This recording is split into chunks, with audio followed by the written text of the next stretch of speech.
আমরা সেই সংস্কৃতির লোক, সেই পার্টির কর্মী, যে পার্টির প্রধানমন্ত্রী অটল বিহারী বাজপেয়ী শান্তির বার্তা নিয়ে বাসে চড়ে লাহোরে গেছিলেন, শত্রুর দেশে গেছিলেন, ঘোষিত শত্রু পাকিস্তান। প্রধানমন্ত্রীর সঙ্গে আলাপ করেছিলেন।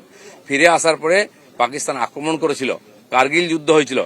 অটল বিহারীর হাত কাঁপেনি, মিরাজ পাঠিয়ে দিয়ে, সেনা পাঠিয়ে দিয়ে সমস্ত বাংকার গুঁড়িয়ে দিয়েছিলেন। আমরা সেই সংস্কৃতি, এটা ভারতের সংস্কৃতি, এটা বিজেপি সংস্কৃতি।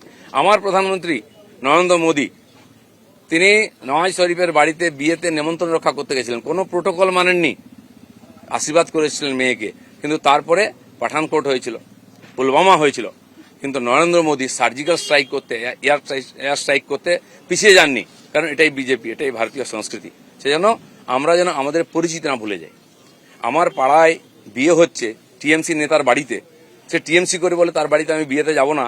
এই ধরনের জঘন্য নিম্ন রুচির রাজনীতি দিলীপ ঘোষ করে না, করবেও না, এটা আমি ঘৃণা করি।